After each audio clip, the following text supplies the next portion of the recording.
Hi everyone, Happy New Year.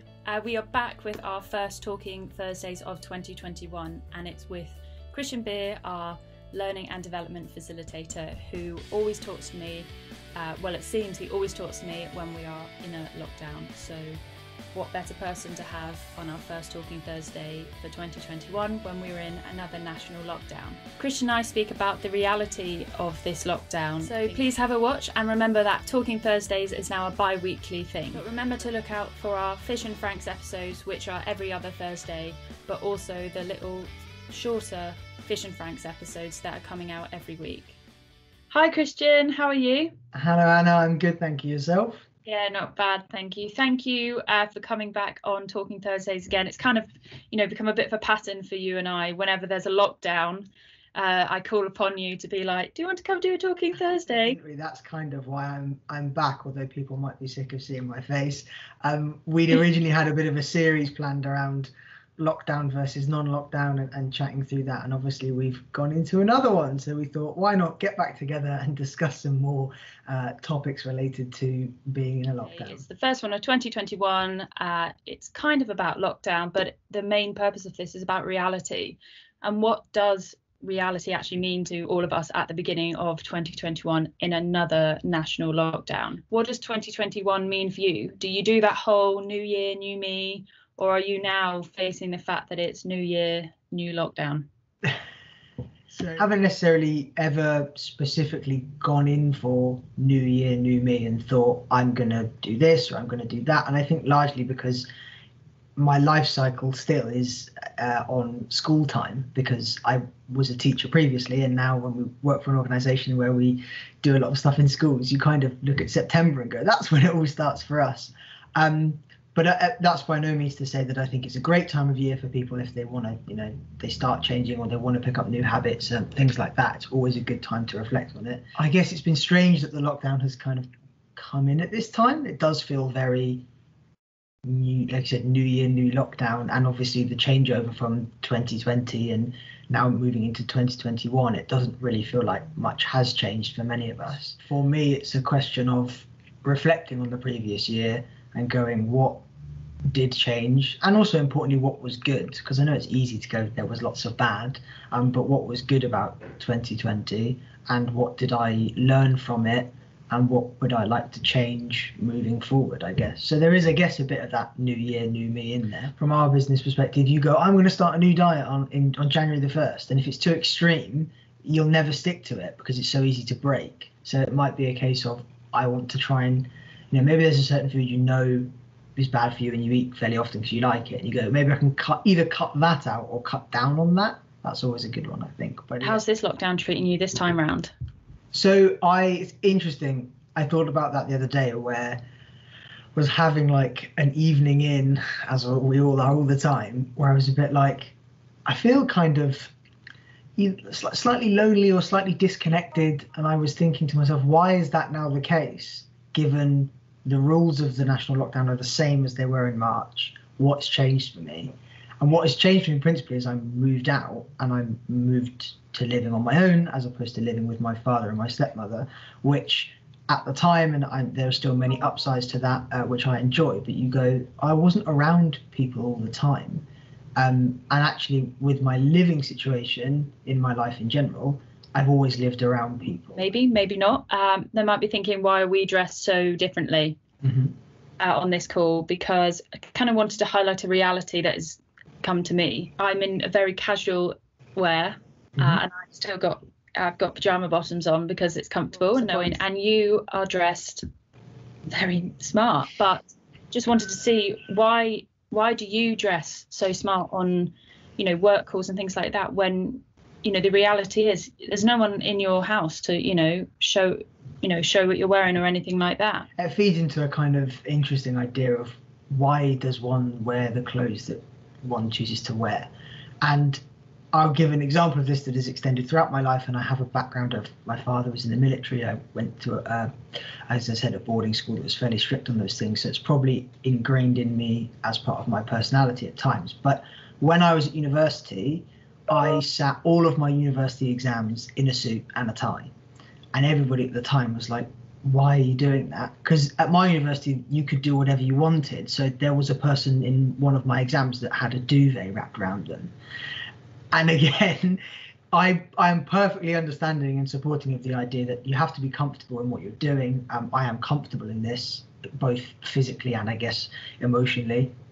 And therefore that's my kind of domain to live in, and people have to do what they want to do. And I've always tried to keep that going in lockdown because I think it sets you up for the day. There's also research and studies that suggest that if you do those things, you are likely to do better. So I think a little bit of it is about confidence and preparing yourself. So another reason why you might have been kind of a bit more smarter this morning is because that yourself and the HR team are doing daily, just half an hour, but they're daily training. Mm-hmm. It's kind of a lockdown series of different training. So, you do a session, Holly does a session, Julia's doing a session, I'm doing a session next week. It's just a bit more information for everyone within the business. Mm-hmm. So that kind of, from what I know, it kind of came about quite quickly. Obviously, I know you guys wanted to do a bit more training, with people being at home. But what was the reality of, we went into lockdown. What was the reality of trying to organise this and putting like a plan together? Because it seemed like it kind of all happened quite quickly, but amazingly quickly. It's a consequence in reality for everyone that the pace of the way that things move is like that. You get to your desk in the morning and there are days where you kind of go, this could all change within the next 30 seconds. Yeah. And I don't really know how to react to that. And so we wanted to put almost a constant in place for people. So we haven't said, obviously people can train, and we would like them to train, and we know the benefits that are there. But it's not a kind of, chain you to your desk and make sure you're there, because people have other things that they have to do and there are still people working. But we wanted to kind of create a sense of, I guess, consistency and continuity, both in terms of connecting with each other and connecting with the business. There's bits of information, you can chat to people, you can keep things going, and that's always there for you. The trainings start at 9 o'clock in the morning, which I know is probably not a popular decision for some people, but I think it's also an important one. In terms of organising and planning it, I can only say thank you to everybody that was involved, because everybody really did kind of all hands at the pump and help us get things down and generate ideas and book the sessions in, and we did do it, as you said, in quick time. You're sticking with the theme of lockdown and reality.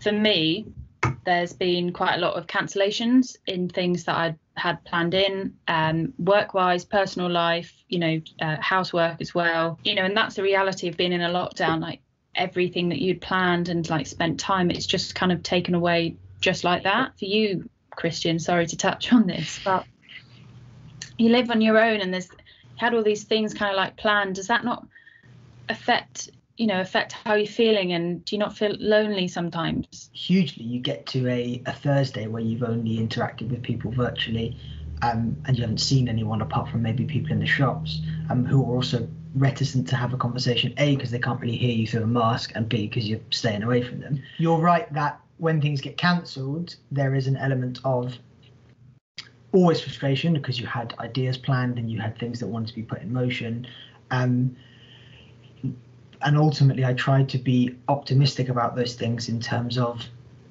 well, it's been cancelled and it's been cancelled ultimately for a good reason, so what do I do in my effectively, I guess the argument comes down to, I have the ability to control my reaction to that scenario. I don't have the ability to control the scenario because there's a national lockdown, so the rules are kind of the rules. I don't have any agency or ability to control that, but I do have the ability to go not necessarily my reaction, because my initial emotional reaction will be the same, but how much energy I give that and how long I let it drag on. So if you're frustrated, a reasonable reaction to be frustrated if you get news about that. If it's still, eating away at you a few days later, that's, I think, a time where a lot of us would try and reflect and go, why is this eating away at me, and what can I do to affect that?